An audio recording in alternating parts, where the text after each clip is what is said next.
নমস্কার বন্ধুরা, তোমরা কেমন আছো? আশা করি ভালো আছো। তো তোমরা যারা এবছর অর্থাৎ 2026 সালে ত্রিপুরা গভর্নমেন্ট ডিএলএড কলেজে ভর্তি হওয়ার জন্য ফর্ম ফিল আপ করেছিলে, তো তোমাদের গতকাল অর্থাৎ 25শে জুন প্রফেশনাল মেরিট লিস্টটা কিন্তু পাবলিশ হয়ে গিয়েছে। ঠিক আছে, তো আজকের এই ভিডিওতে তোমাদের নোটিশটা নিয়ে আলোচনা করা হবে এবং মেরিট লিস্টটা তোমাদের দেখিয়ে দেওয়া হবে।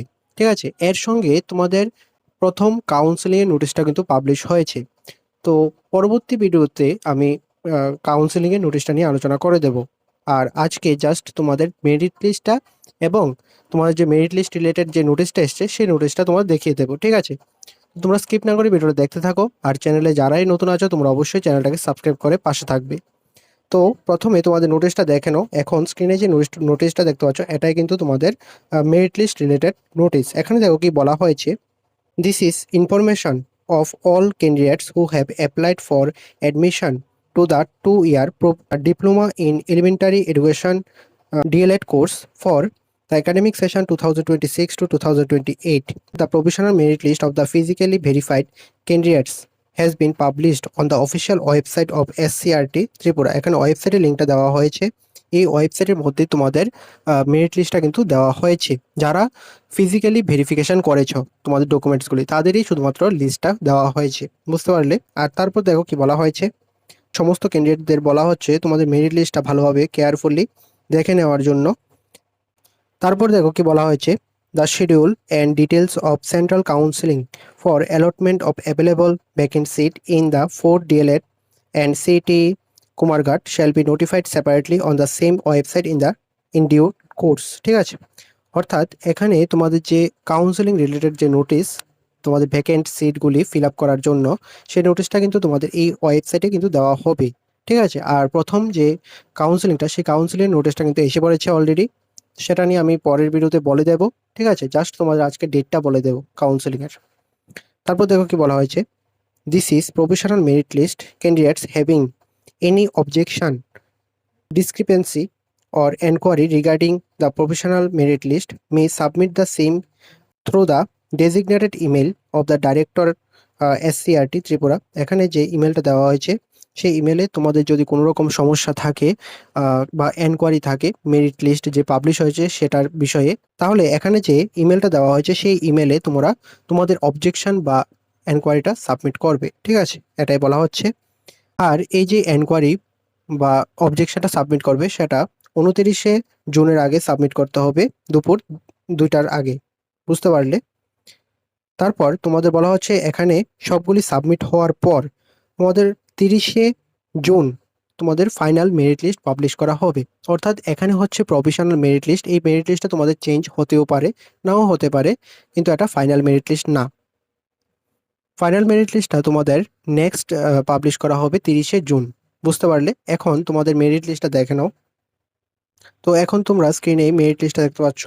তো এখানে কি বলা হয়েছে দেখো।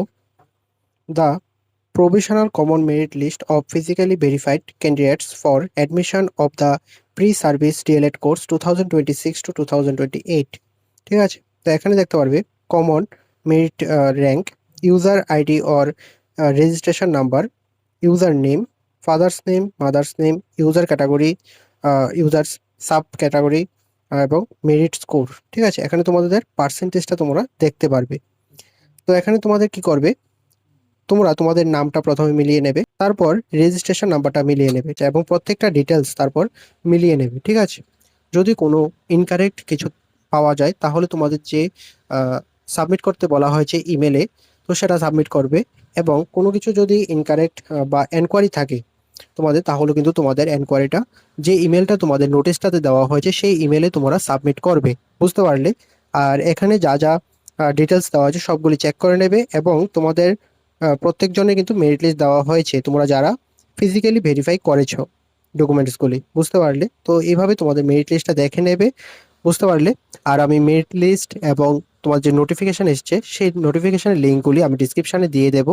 সেই লিঙ্কে ক্লিক করে তোমরা মেরিট লিস্ট এবং নোটিফিকেশনটা দেখে নেবে। ঠিক আছে, আর যদি কোনো কিছু ডাউট থাকে তাহলে অবশ্যই কমেন্টে জানাবে, আমি আনসার দেওয়ার চেষ্টা করব। আর তোমাদের কাউন্সিলিংটা যে ফার্স্ট কাউন্সিলিংটা হবে সেটা হবে ইউআর ক্যান্ডিডেট নিয়ে, এবং এটা তোমাদের হবে জুলাই মাসের 1 তারিখ, অর্থাৎ 1 জুলাই তোমাদের ফার্স্ট কাউন্সিলিংটা হবে। ঠিক আছে? আর এই কাউন্সেলিং এর নোটিশ নিয়ে আমি নেক্সট ভিডিওতে তোমাদের বলে দেব। ঠিক আছে? তাও একবার কাউন্সেলিং নোটিশটা দেখে নাও। তো এখন স্ক্রিনে তোমরা কাউন্সেলিং এর নোটিশটা কিন্তু দেখতে পাচ্ছ। ঠিক আছে? এখানে তোমাদের দেখতে পারবে তোমাদের টোটাল ভ্যাকেন্সি রয়েছে 276টা। ঠিক আছে? টোটাল ভ্যাকেন্সি ইউআর ক্যান্ডিডেটের। বুঝতে পারলে? আর কাউন্সেলিংটা হবে 1 জুলাই। বুঝতে পারলে? তো এইভাবে তোমাদের কাউন্সিলিং নোটিশটা কিন্তু দেওয়া হয়েছে। তো এই নোটিশটার মধ্যে তোমাদের যেসব ইনস্ট্রাকশনস দেওয়া হয়েছে সেই ইনস্ট্রাকশনসগুলি ডিটেলসে তোমাদের আরেকটা ভিডিও দিয়ে দেব, আগামীকালকে দিয়ে দেব। ঠিক আছে? তো তোমরা সেই ভিডিওটা দেখলেই বুঝতে পারবে তোমাদের এখানে কি কি বলা হয়েছে। আপাতত তোমরা জেনে রাখো যে তোমাদের কাউন্সিলিংটা 1 জুলাই হতে চলেছে। বুঝতে পারলে? আর তোমরা অবশ্যই মেরিট লিস্টটা দেখে নেবে।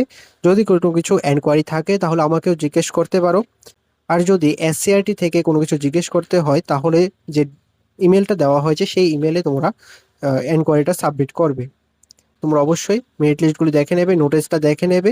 আর কাউন্সিলের নোটিশটা আমি পরে আলোচনা করে দেব। ঠিক আছে? আজকের ভিডিওটা এতটুকুই। তোমার যদি ভিডিওটা ভালো লেগে থাকে তাহলে অবশ্যই লাইক করে দেবে, শেয়ার করে দেবে।